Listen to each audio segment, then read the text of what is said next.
Yeah, round lip, roll, leather bound chair. So cigars hang stick in the air. Cigar Mick, the host with most, welcoming my guest. A legendary face with stories to spare. Apuffaminute, bringing tales untold in the Yo, what's good, family? Y'all already know what time it is right now, y'all. It's time for your boys to come together, man, and chop it up a little bit. That's right. It's time for another Cigars and Conversations with your guys from Apuffaminute. I'm your man, Cigar Mick. It's the banker, people. Yes, indeed, y'all. We back in the building. Yes, sir. It's been a minute. It's been a minute. You know what I'm saying? But I was like putting up all that footage from TPE, bro. That was like a marathon.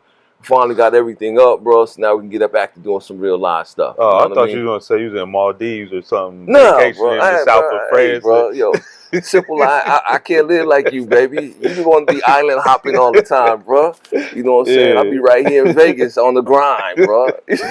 You know what I'm saying? But yeah, man, it's a beautiful thing, man. You know what I'm saying? Weather's getting right. Yes. You know what I'm saying? Everybody's coming out, man. Had a wonderful time up in the spot last night, man. Right here at Tap and Ash.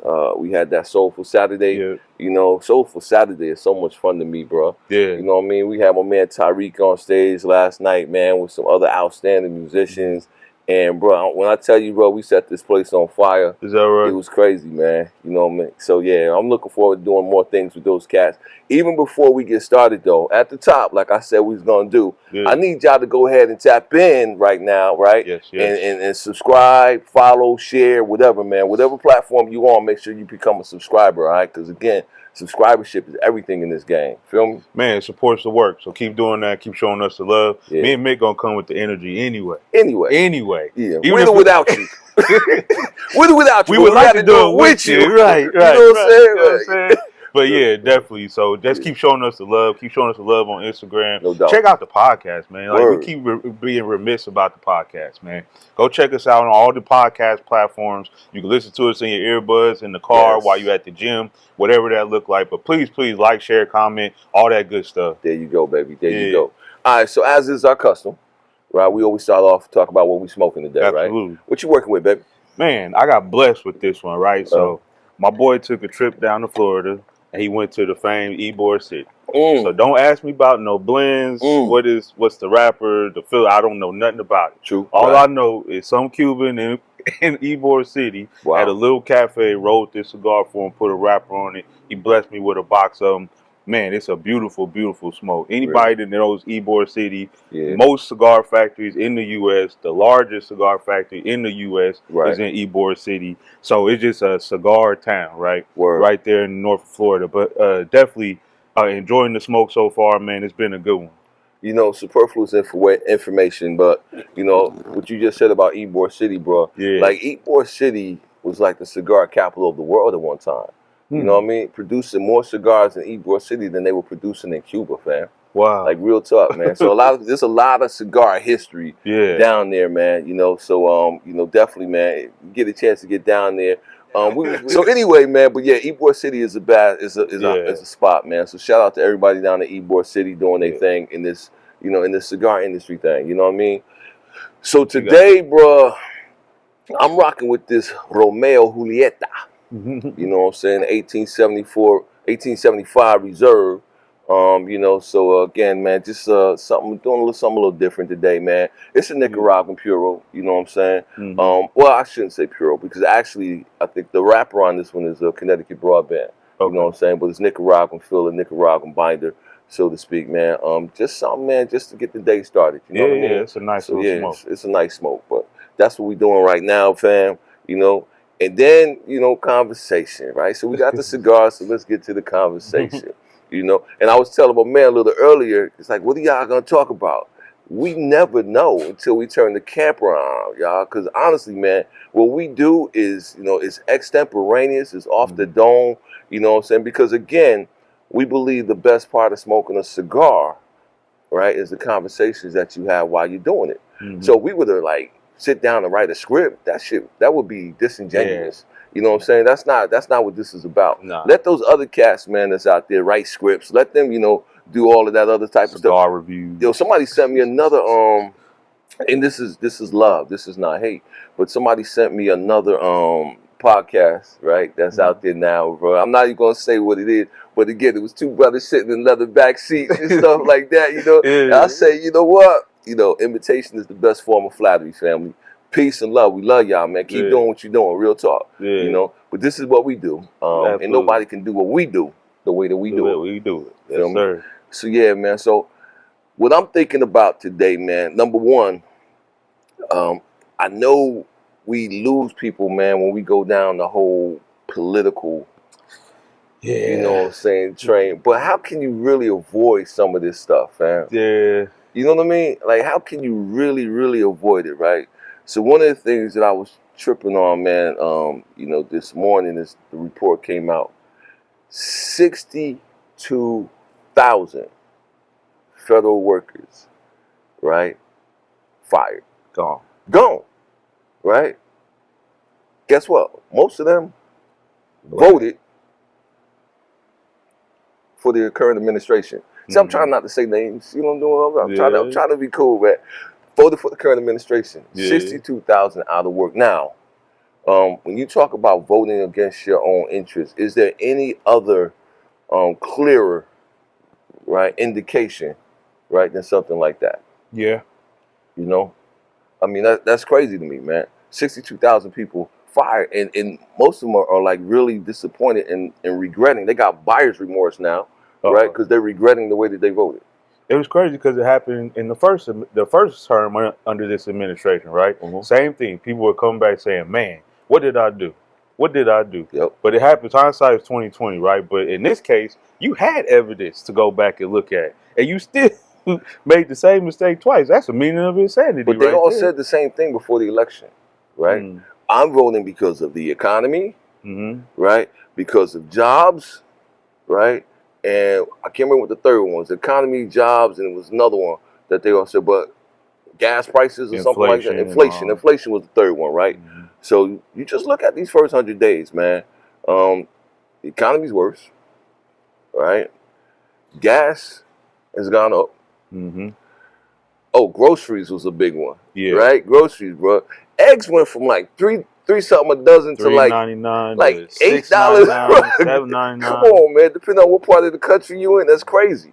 Gas went up, you know, and inflation, bro. Like at the end of the day, you ain't seen nothing yet. The inflation tide that's about to roll in, you know, to this country is going to be something that was never before seen, especially when these tariffs really kick in. You know what I mean? So, you're welcome. Oh, yeah. I mean, and from my perspective, right, everybody already know I'm the banker, so banker got to talk small business. Yeah. We start looking at the economy at a microcosm, looking at small business as a big piece of that, right? A lot of them are on pause right now.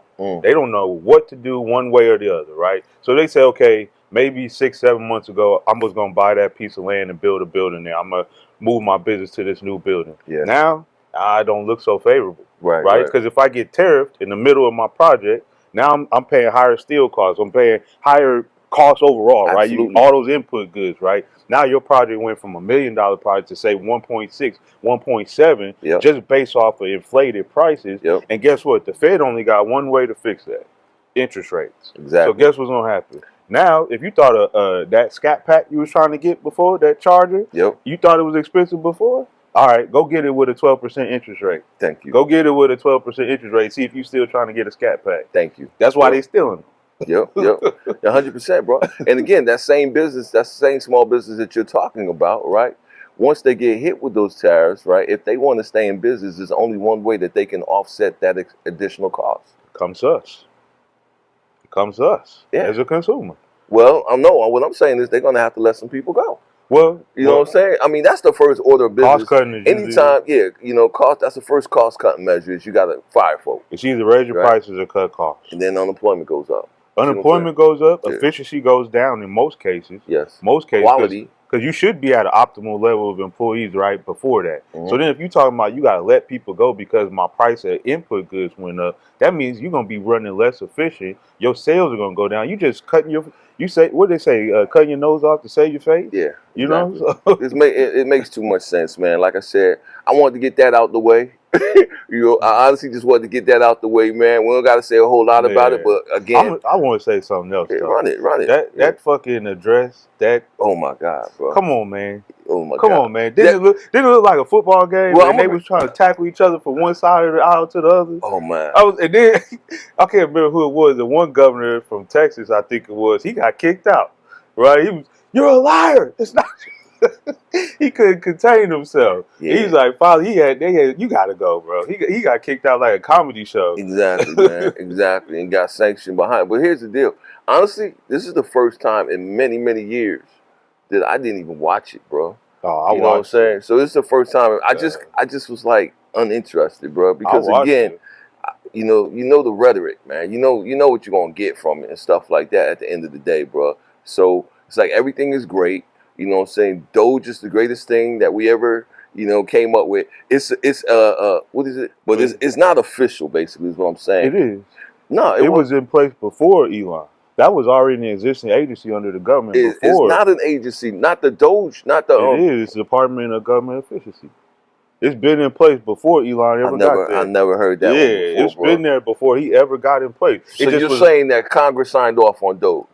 It's always been in place. There's always been a Department of Government Efficiency, but it's never operated to this level. It's never had these sweeping changes and this much control over things. Because he put him in place, now the control just looks different.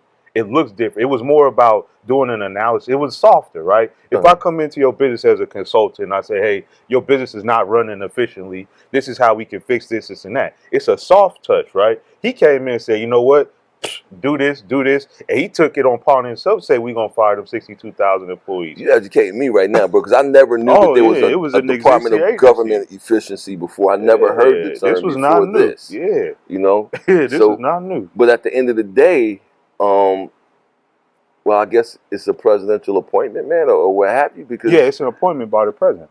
So his position is appointed by the president, just like so many others, like DOD or other agencies, right? They're appointed. Those directors and higher ups, those are appointed positions by the president. We're gonna fact check this, bro. Yeah, look it up, bro. We're gonna fact check this from. I had to talk to some of my government friends because I thought the same thing. This is a whole new thing that Trump came up with, and he was like, "No, this was an existing agency. It just was almost like a defunct agency. Really, it was almost like the IRS and some others, right? What does the IRS really do?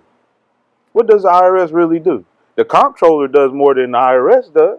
True. It's like, okay, right. But you got to understand the way the government is set up. It's like everybody does this little piece, and the IRS ain't even an official agency. That's the other thing. It's not written in the Constitution. That's true. So it's like all these little things like we starting to learn more about because you have to, because we like, damn, what the hell is this motherfucker doing? Right, I was like, is he really that damn crazy? In some ways, yes, but in some ways, no. Okay. He just exposing kind of like he did with the tax law, right? Right. And he came out and said, well, you guys made the tax law. I just took advantage of it.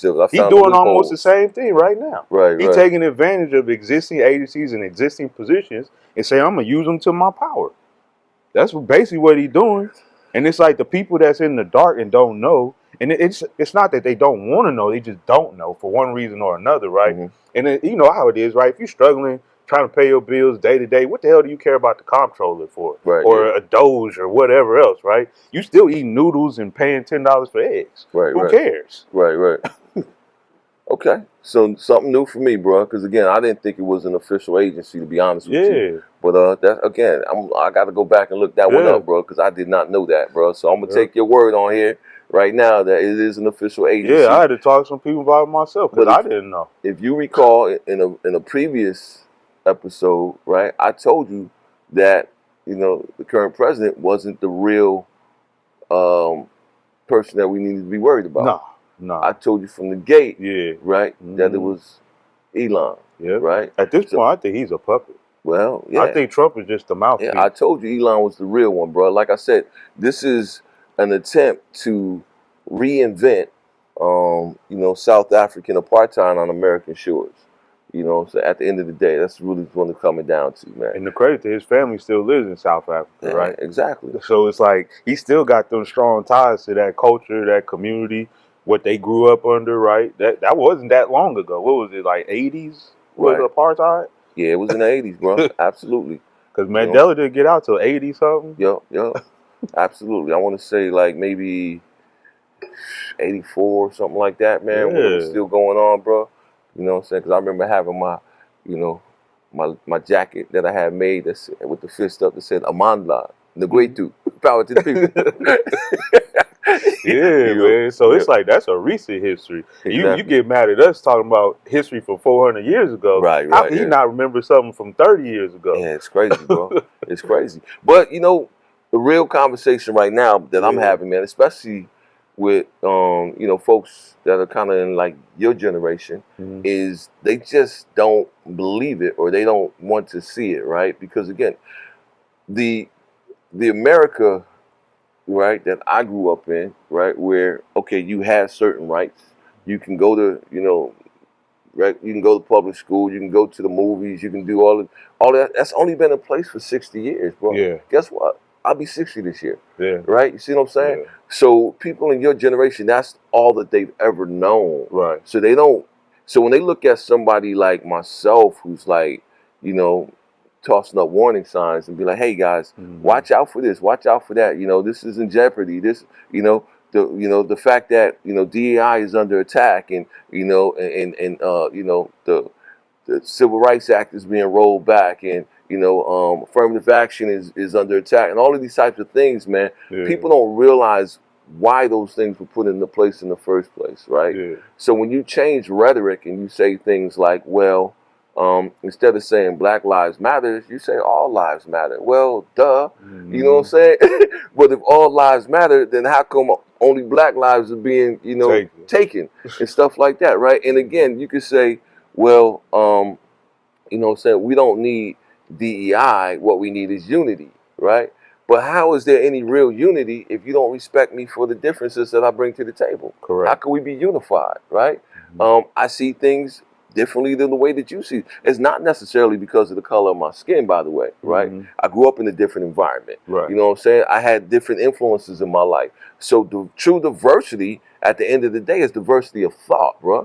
You don't need everybody from the same wealth, same Ivy League education, from the same whatever, making all the decisions, because all you're going to get are decisions that are based upon what they value. Right. Right. But somebody else who's outside of that parameter, right, from a different demographic may have different values. Correct. Right. And now you've taken those values and you dismissed them. Right. So true diversity says, hey, you know what? Let's get a group of people, man, that came from different backgrounds, had different education levels, have different experiences in life, right? Some of them, may have different lifestyles. I don't know, but at the end of the day, now we can have some real groupthink and come up with something that is going to benefit everybody. That's what it was about. Yeah. And the reason why affirmative action was put into place in the first place was because, people that look like you and me, we wasn't getting the job, regardless of how qualified you were. Getting the jobs, getting into school. You wasn't getting it. Your qualifications did not matter. You know what I'm saying? As a matter of fact, man, if you grew up in my generation, you always had to be better than the next person just to be considered. Right? Yeah. Just to be considered. So at the end of the day, I sit back and I watch all of this, and I'm telling young people, these are the dangers of the path that we're traversing right now. And I get things like, man, you need to get rid of that slavery mentality. This is the kind of rebuttal I get, bro. And I'm sitting back like, how can this be? Yeah. You know what I'm saying? Because again, sometimes, man, you gotta, when people recognize, the danger, it's too late. Yeah. It's just like these people were having all of this buyer's remorse right now after they lose their jobs. Right. You know what I'm saying? They were voting for jobs, voting for economy, and now, they've got neither, right? And now they're sitting back like, well, maybe I made a mistake. Well, guess what? You're going to sit in this for at least 4 years. But again, I told you before, bro, I don't think this changes, right? There's a lot that can happen in the next 4 years. There's a lot that can happen. Yeah. So it's not business as usual, man. And again, maybe it is. I'm not sitting up here trying to be like a seer of the future or this, that, and the other thing. But at the end of the day, bro, it's not a good situation. It's not business as usual, because the economy always changes, right? And things change, and there's going to be ebbs and flows that change that are outside of even the administration's control, right? Sure. You can't change a person's preference. You can't change somebody's buying habits, somebody's willingness to do something, right? The number of businesses that are being started, the number of people they employ, how they want to run their business. You can't make them change their mind about that, right? You can give them influence and try to hopefully say, okay, at some point maybe see the other side of it, but you can't make them change their mind. Like, I can't tell you to go out and buy a Tesla today. I can't tell you to go to the grocery store and buy them T-bone steaks instead of getting, maybe a skirt steak or something because it was cheaper. It's like, I can't tell you that. So it's certain things that are always going to be out of their control, but at the same time, that's why we have to take more control of what happens with us, right? Yeah. We have that ability. Yes, he's there. Yes, he's doing what he's doing, whatever, right? He don't control our day-to-day life. We just have to operate within it and use it. And I'm saying that because I saw it happen in '08, right?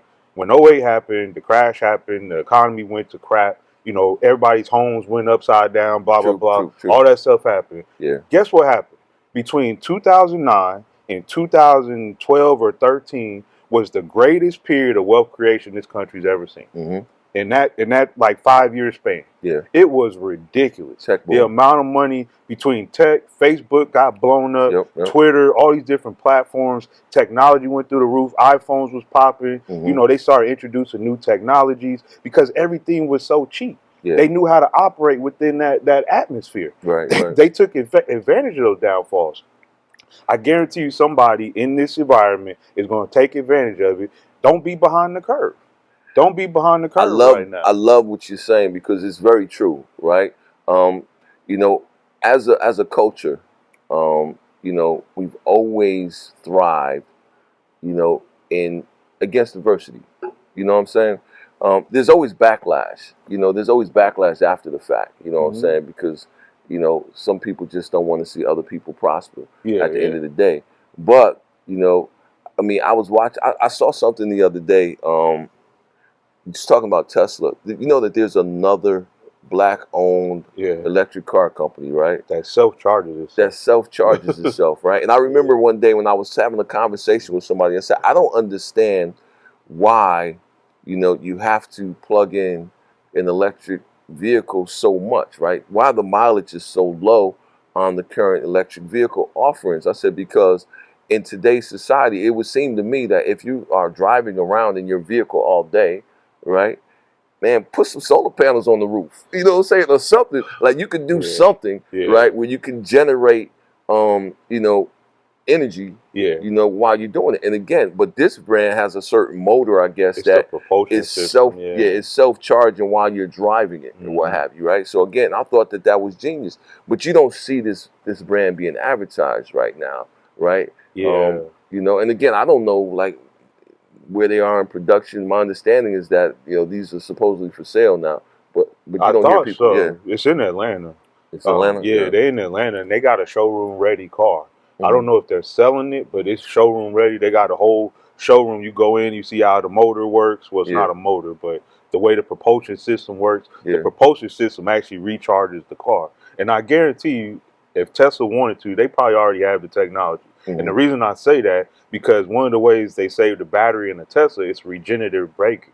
So you don't actually have to hold, how you sit on a gas car, you got to hold the brake while you're sitting at a stoplight. Yeah. Once a Tesla stops, or any electric car, once it stops, it stops. It's done. Okay. It's not going to move again until you hit say gas, the pedal to make it go, whatever you want to call it. Accelerator. Yeah, accelerator. But you hit that button, then it'll take off, right? But there's no shifting, there's no, stop and go action. It just goes. Right. So it's like, why couldn't they just invent a propulsion system that just recharges? Because if you create friction, friction creates energy. Yeah. That should be able to create energy for your car. Right.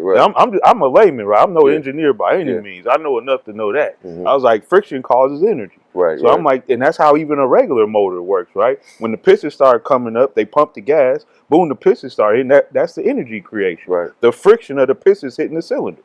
So I'm like, okay, why couldn't you do that with an electric car? You could. But well, somebody did. But again, the cost effectiveness of it, right? Because it's a new technology, which is always expensive. You remember cell phones was $100, $200. Now you can't get a good phone for less than $800-900. Exactly.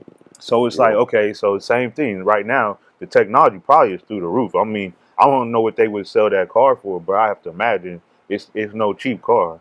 The history of America, man. You know what I'm saying? I was reading this book earlier this week, and it said the history of America, or words to that effect, has always been that America is a pyramid scheme in which the wealthy always benefits from the labor of the poor. You know what I'm saying? Yeah. You know, it sounds like such a, you know, just such a, you know, open statement. But when you really drill down into that, man, at every level of American society, that has always been true throughout the history of America.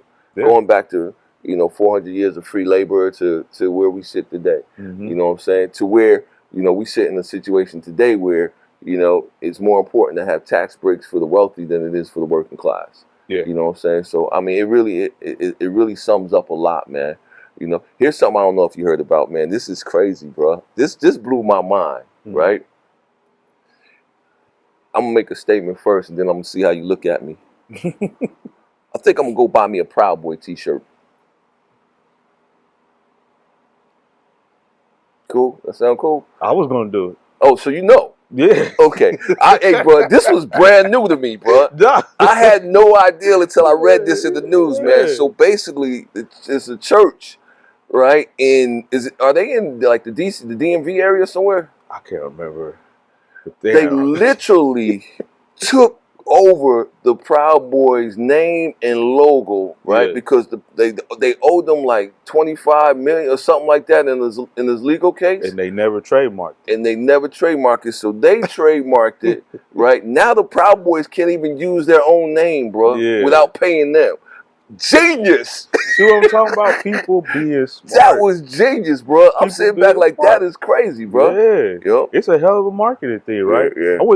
Me and the wife went to the bar one night, right? We sitting at the bar. A dude got one of the red hats up, right? As soon as we saw the red bucket hat, or the little cap, we was like, oh, man, you got to make America great again. Guess what it said? What? Make America drunk again. But look at the marketing side of it, right? We like, shit. We about to get upset and leave the bar. It's like, we getting the hell out of here. So he's like, make America drunk again. I was like, all right, let's do it. You know what I'm saying? Let's get a shot. let's do one. That's what's up, man. But anyway, I thought that was genius when I read it, man. I was sitting back like, yo, I never would have saw that one coming. Oh, you know? So but once again, opportunities. There are opportunities if you're willing to look and seek. Open your eyes, get out of the I hate to say it all the time, but it is some people living in the matrix, bro. There are a lot of people that walk around like zombies, like they programmed to just do the same thing every day, to think the same way every day. If I didn't progress every day, bro, I would lose my mind. I gotta learn something new every day. I gotta do something new every day. I gotta challenge myself every day. If I don't, bro, I will not be happy. I just couldn't do it. I just feel like, man, like, you know, it's abundantly clear that today, you know what I'm saying, like entrepreneurship is king. You know what I'm saying? Like you can't go, you know, like your parents did or, you know, or what have you, and just try to depend on being in a job, you know what I'm saying, for the rest of your life to retire. I mean, just look at the 62,000 people that just got fired from their job. They were in government. You know what I'm saying? It used to be said that, man, if you can get a good government job, you know government and banking. Government and bank, you get a good, one of them. If you rolling like that, bro, you pretty much secure, right? Because again, you know, all you got to do is ride it out, man, till you get your gold watch, and you're good to go. That's not the case anymore, bro. So again, we have to get out here. We have to be witty, you know, and come up with new ideals and new inventions and you know, and new business plans and things like that. Right, but then that's only the beginning, because now we have to support these businesses as a community in order to keep them thriving. You know what I'm saying? That's what I say. I talk all the time. That's why I love Tap and Ash, man, because again, right, it was something that was needed in this community, right? But it's you know, it's run with excellence. You know what I'm saying? Everybody's always welcome, but at the end of the day, if we did not have the patronage, right? If they did not have, you know, the members and the people who, you know, travel from all over the country to come to this establishment, then it can no longer, you know, it will cease to be.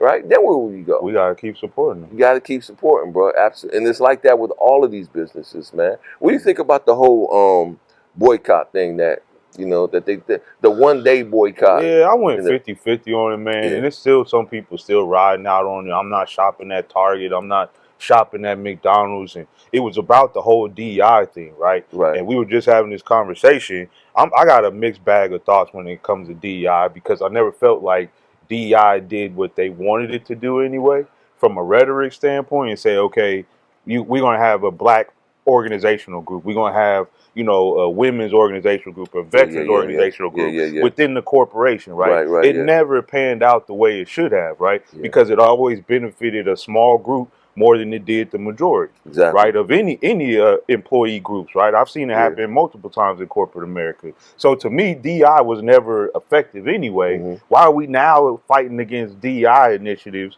where they're saying we're getting rid of DEI? Maybe DEI makes the playing field more level for everybody now, right? Maybe we don't have to worry about outpacing everybody, outrunning everybody, because there is no, because if they bring you in to say, okay, I'm going to add to my DEI initiative, right, you're going to always be looked at as less than. But if you bring me in based on my merit, my skills, what I've done, because like you said, we always outrunning a lot of people in the areas we're using corporate America, me in corporate America, we always had to outpace everybody, right? Because there ain't a lot of people that look like us doing what we was doing.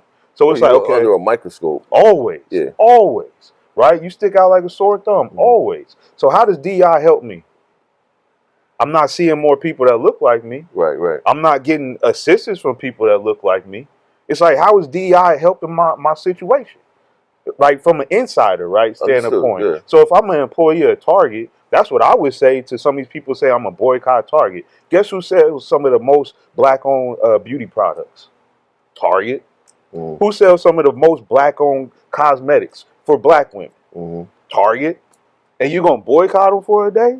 And then that's going to affect those suppliers. And that's what the businesses said. You know how many businesses lost money that were black-owned businesses in Target that lost money because of that? You know how many scholarships McDonald's gives to black students with no DEI initiative, no program around it? They give more scholarships than any other corporation to black students. It's like, come on, man. Like, what are y'all really doing? I love this, man. I love this. I love this dialogue right now because that's why I say it's a mixed bag. It is a mixed bag. It really is, man. Again, college admissions. You know what I'm saying? I mean, maybe you didn't. Before these initiatives were available, right? Maybe you couldn't get into an Ivy League school. Maybe you couldn't go to Harvard or Columbia or whatever the case may be. But guess what?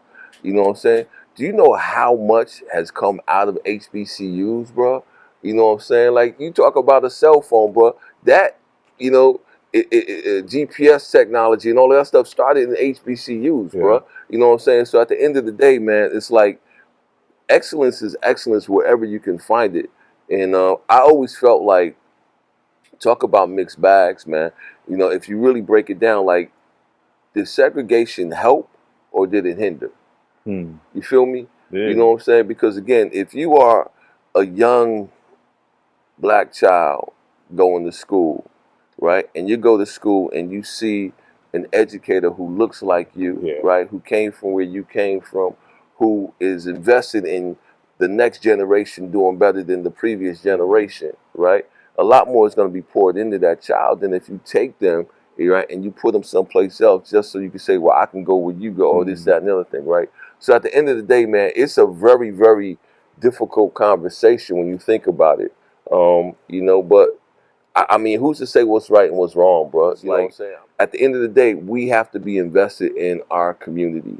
Other than, we have to be invested in our community, whether it's supporting businesses, whether it's, educating our youth, whether it's, just, whatever, right? Because at the end of the day, the government is not the answer, right? It's never been the answer, and it's never going to be the answer, right? So at the end of the day, if you feel like you can't get hired, right, because of who you are, right, or what you look like, then start your own damn company. You feel me? That's why I say entrepreneurship is where it's at. Yeah, man. And I tell you, like, when you raise a good question, right? You start talking about things like even us being segregated, right? I think it's more of a psychology thing than anything else, right?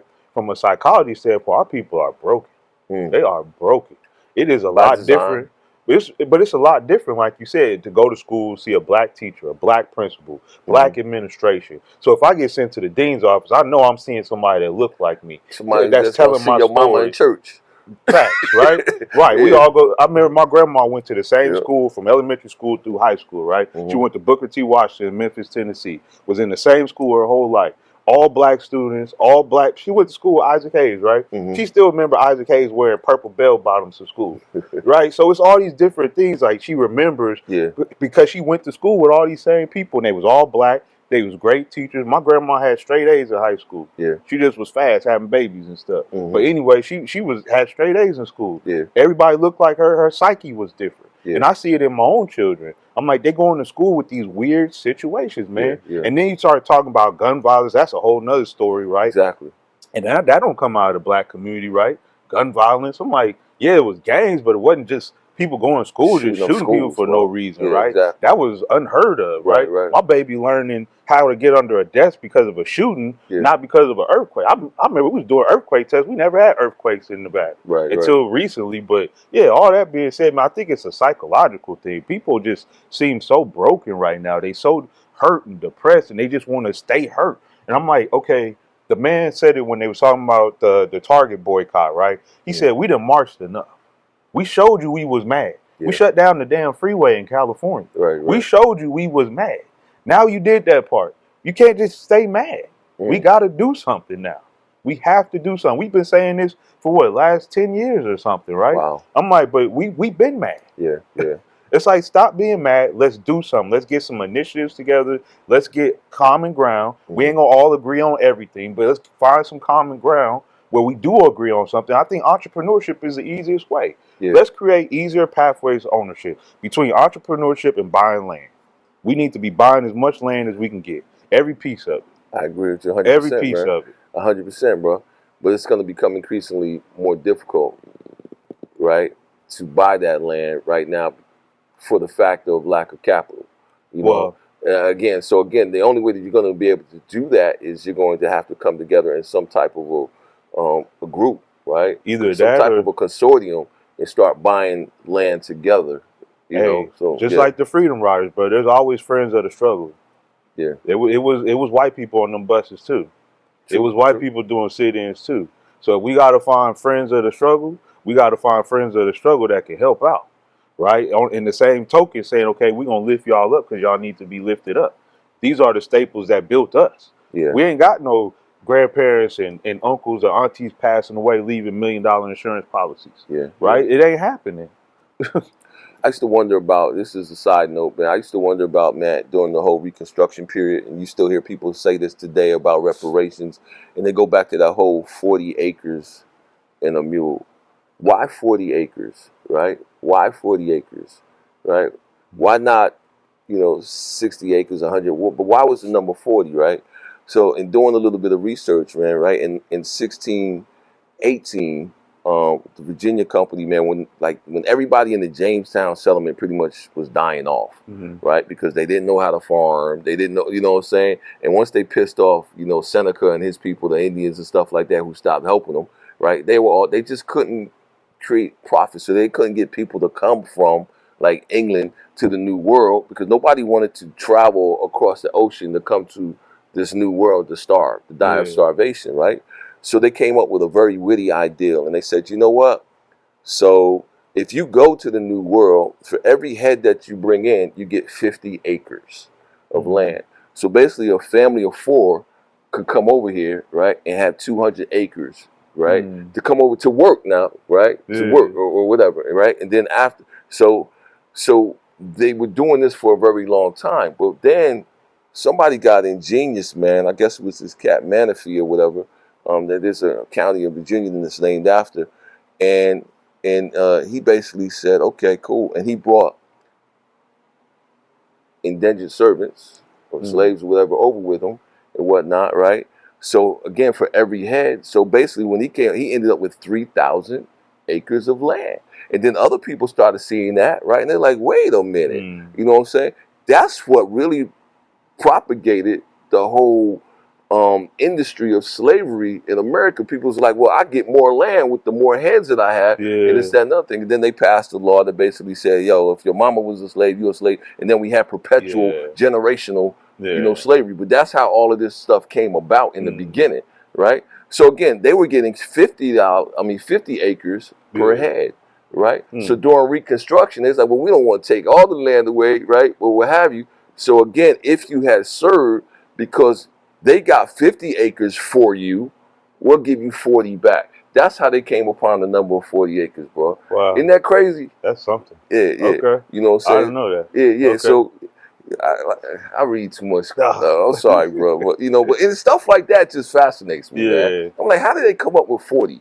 You know what I'm saying? Because there was 50 that was obtained based on, your head count. Yeah. You know what I'm saying? But we can't give you back all 50. You know what I'm saying? So, 40 acres. Never got none of it anyway. No. I always thought, man, my family owned land in Memphis. I will do everything in my power to keep that piece of land.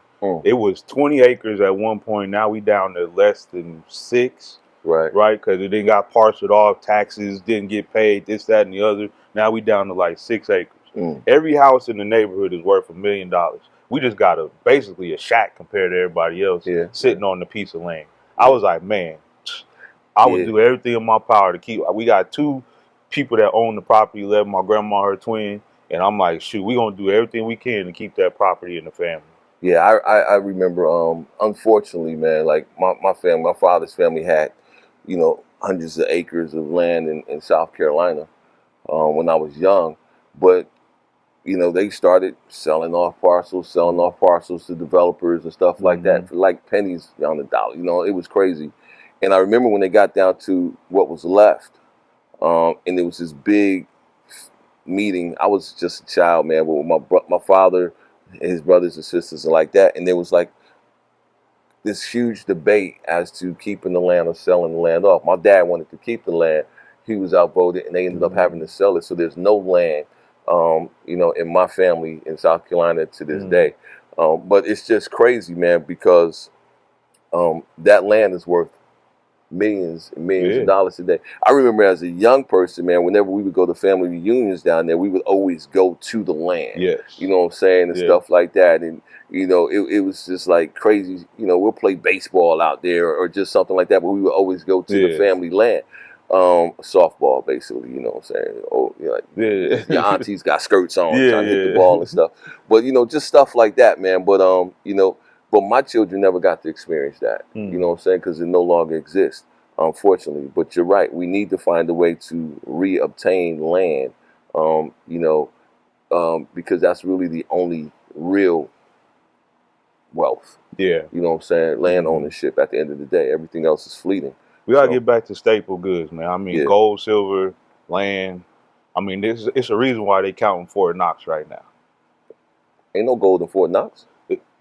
It's a reason why they counting the gold in Fort Knox. That's all I'm gonna say. It's a reason. all of that gold in Fort Knox. It's a reason. I ain't gonna get too political about it, but it's a reason. All of that. That's the reason why we no longer have, asset-backed currency. Correct.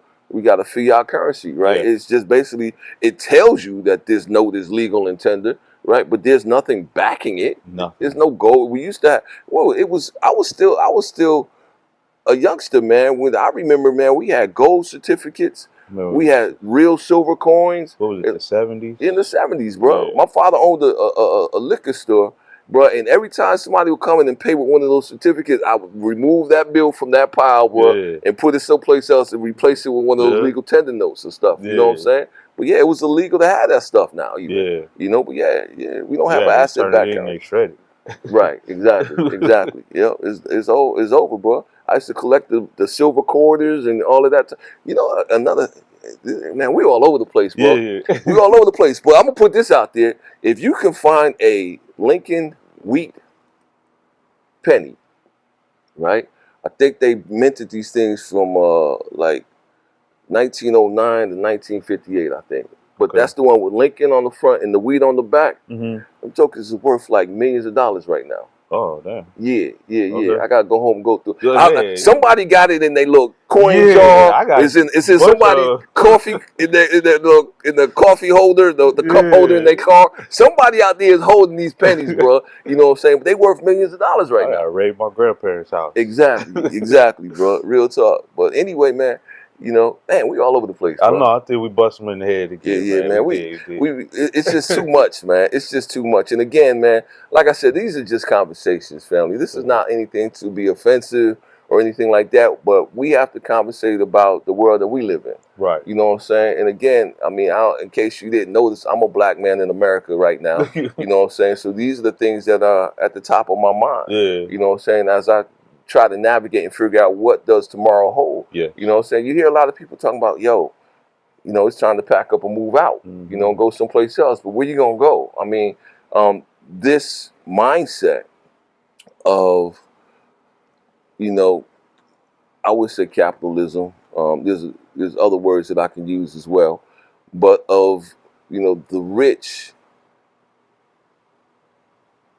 standing on the necks of the poor, right? And you know, it's everywhere. Yeah. You know what I'm saying? That mindset is everywhere, regardless, right? So again, what we believe now is, you know, the only way to escape it is to become one of the wealthy, right? So that we can also stand on top of somebody else or what have you, and keep somebody else down. Yeah. That is a mentality, man, that is going to destroy, you know, humanity. You know, if it hasn't already. Yeah. In this nation, in my mindset, man, in my mind. So, but at the end of the day, that's kind of where we are right now. I think a lot of people, those people who are carrying that regret right now, are people who felt like they was going to be on the other side of this. You know what I mean? At one point, and they was like, well, I'm going to do this because I want to be on that side, and I want to be a have and not be a have-not. Yeah. But now you have no job. Now you have no income. You know, so most of them were single income families or whatever the case may be. And now, guess what? Those social benefits, right, that you may have to rely upon, right, may not be there. So it's a crazy world, family. Man, tell me about it. Yeah, it's a crazy world, y'all. Hey, not to be the, you know, fill you with hyperbole or be a doomsday sayer or anything like that, man. But I do believe that we need to have our eyes wide open, right? And we need to start planning and trying to figure out, like, you know, you got to have a backup plan to your backup plan, right? Because again, that, you know, 30 years in corporate America and getting a gold watch or a golden parachute or something like that and living out your days in glory, that may not be in the cards for most of us. Yeah. Right? So you need to have something else. Yeah. Real talk. Absolutely. All right, family. You want to take us out? We started at the top already telling y'all, thank you again, though. Thank you for the love you keep showing us on Instagram. Like, share, comment. Make sure to comment. Please, please, please. We gave y'all a lot of content over the last couple months. Oh, yeah, man. You know, more than usual, right? We had TP in there. We had, you know, not Fancy Friday, excuse me, but Soulful Saturdays. We done had a lot of content coming y'all way. Please like, share, comment. Make sure to take that love over to YouTube. That's where we house everything. That's the library. We got everything separated by years, dates. We've been doing this for years now. Shoot, we've been at it for a minute. Definitely a passion project. Absolutely. Passion project for us. But we enjoy it. We enjoy bringing y'all the content. Make sure to like, comment, and then YouTube, click the bell link so you get the notification every time we post up something new. Make sure to go watch us or listen to us on the podcast, right? Listen to us in the car. Listen to us while you're at the gym, you're on your walk. You know, put apuffaminute on the playlist, man. There you go. But we appreciate y'all. We love you. Yeah. Oh, and then tell them about what we got coming up. Yeah, I'm talking about what we got coming up. If you made it all the way to the end of this, man, because some of y'all probably dropped off somewhere around there. Well, if you made it to the end, man, you know, first and foremost, I need to make an announcement because I told a lot of people at TPE that I was going to be in New Orleans at the PCA event this year. Unfortunately, things change. I'm not going to be able to make that event this year.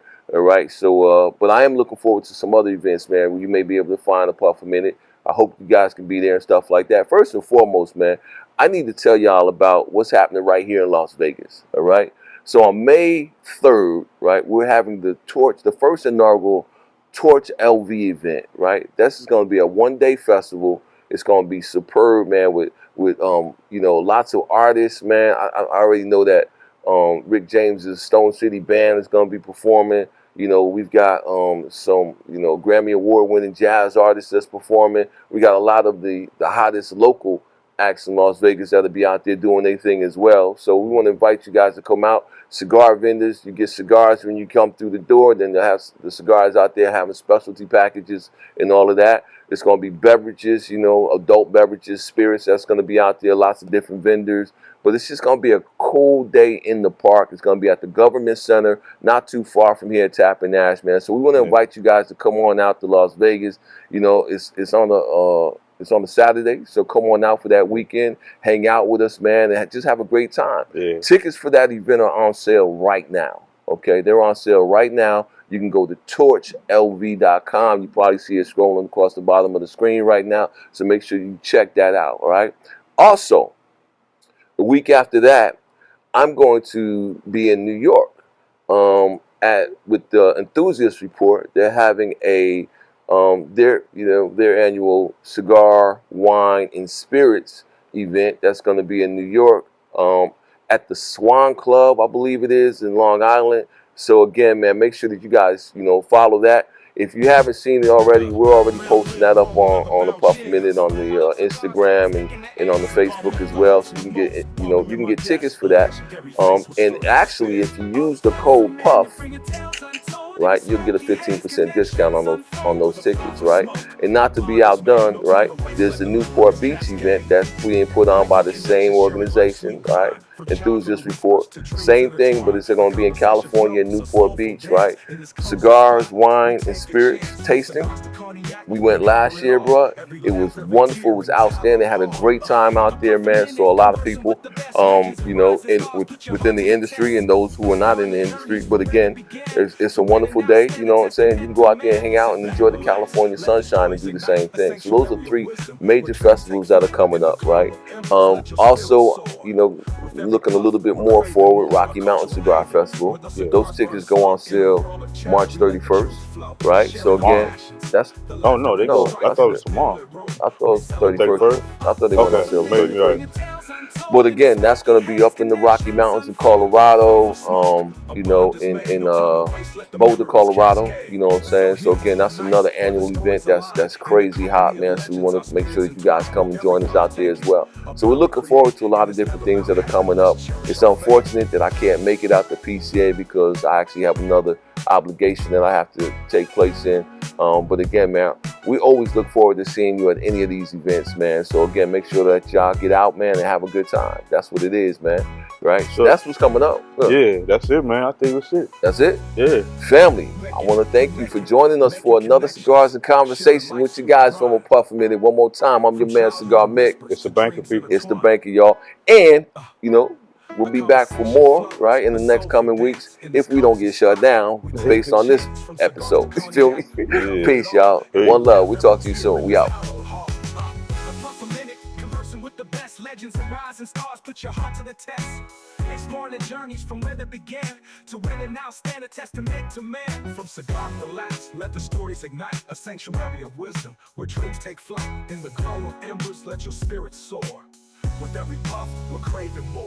A cultural haven where the cigars burn slow. In a world of chatter, we let the truth flow. Sharing our passions, the laughter and the strife. In this dim lit room, we celebrate life. Apuffaminute, bringing tales untold. In the smoky haze, connections unfold. With a puff of smoke, a bond is made. No time to waste, let the memories cascade.